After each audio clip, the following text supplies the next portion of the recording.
Dinosaurs का तस्वुर जहन में आते ही इंसानी जहन हजारों साल कबल कुराए अर्ज पर मौजूद उस देवहेकल जानवर की तरफ चला जाता है जो ज़माने कदीम में इस ज़मीन के ताकतवर तरीन मकीन हुआ करते थे। आज भी इंसान ये सोचने पर मजबूर हो जाता है कि आखिर ये देवहेकल जानदार कैसे वजूद में आए और फिर इतने ताकतवर जानदार आखिर दुनिया से खत्म कैसे हो गए। आज हम आपको इस देवहेकल जानदार के इर्तकाई मराहिल के मुतालिक आगाह करेंगे। ट्रियासिक यानी आज से 248 मिलियन साल पहले का वक्त, जब दुनिया के मौजूद तमाम बड़े आजम और ममालिक एक बहुत बड़े जजीरे या सुपर कॉन्टिनेंट पर मुश्तमिल थे, जिसको पेंजिया कहा जाता था, यानी तमाम दुनिया। उस वक्त की दुनिया के हालात हमारी आज की दुनिया से बहुत मुख्तलिफ थे। मौसम बहुत ज्यादा शिद्दत नहीं रखते थे, समंदरों की सतह आज के मुकाबले में बहुत ज्यादा बुलंद थी, कुतबैन के इलाकों की बर्फ भी मौजूद नहीं थी। उस वक्त जमीन की सतह पर छोटे और तेज रफ्तार डायनासोर पहली मर्तबा नमूदार हुए, जो रात की तारीकी में देखने की सलाहियत से कासिर थे। यूं वक्त गुजरता गया, यहाँ तक कि 208 से 146 मिलियन साल पहले जुरासिक पीरियड का वक्त शुरू हुआ। तब पेंजिया टूटते हुए दो जजायर में तकसीम हो गया, जिनको लुरेशिया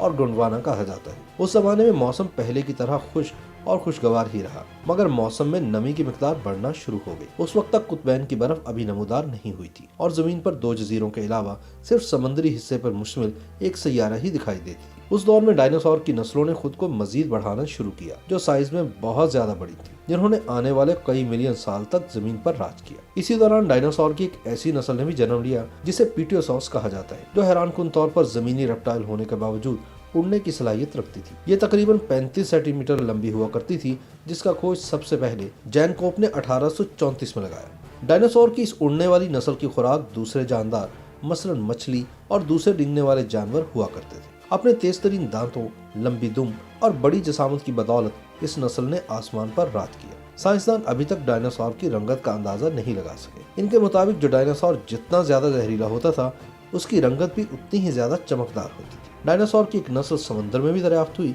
जो कि बड़ी खौफनाक थी। इसका वजन 8 टन और लंबाई 8 मीटर से भी ज्यादा थी। बरतानिया के विलियम्स बैकलैंड ने सन 1819 में सबसे पहले डायनासोर को दरियाफ्त किया, जो बहुत बड़ी जिसामत के मालिक गोश्तखोर जानवर थे। इनकी ऊंचाई 3 मीटर जबकि वजन 1000 से 3000 किलोग्राम था, जबकि इनकी लंबाई 9 मीटर तक थी। ये डायनासोर अपने से कई गुना बड़े डायनासोर्स का भी शिकार करते थे। हालिया दरियाफ्तों के मुताबिक ये इंतहाई जहानत के भी मालिक थे और हिकमत अमली बनाकर शिकार करते थे। ये 40 फीट लंबे थे और समंदरों के करीब रहना पसंद करते थे। जसामत के एतबार से जमीन पर रहने वाले सबसे बड़े डायनासोर सॉरपुर्स थे। ये जसामत में 130 फीट लंबे थे और इनका वजन 70 टन के लगभग होता था। इनकी गर्दन 46 फीट लंबी हुआ करती थी और ये पौधों को भी खा जाया करते थे। डायनासोर्स की सबसे छोटी नस्ल चीन से दरियाफ्त हुई, जो कि मुर्गी के साइज जितने बड़े और महज 3 किलोग्राम वजन रखने वाले माइक्रोरैप्टर कहलाते हैं। 65 मिलियन साल कबल जमीन में आतिफशां फटने से जमीन मुख्तलिफ बड़े आजमों में तकसीम हो गई। शदीद जल्जलों और आतिफशाओं ने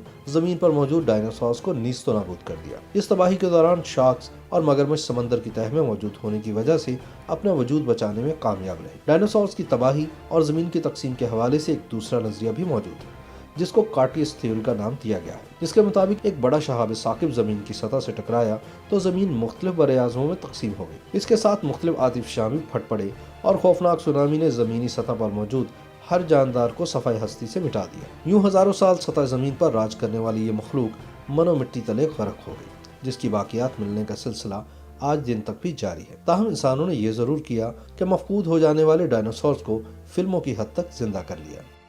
YouTube पर गूगली न्यूज देखने के लिए youtube.com की सर्च बार में गूगली न्यूज टीवी टाइप करें। गूगली न्यूज के पेज पर सुर्ख रंग के सब्सक्रिप्शन वाले बटन पर क्लिक करना ना भूलिए। YouTube पेज पर अपलोड होने वाली वीडियोस से बाखबर रहने के लिए बेल आइकन पर क्लिक कीजिए। आपको हर नई वीडियो के बारे में नोटिफिकेशन मौसूल हो जाएगा।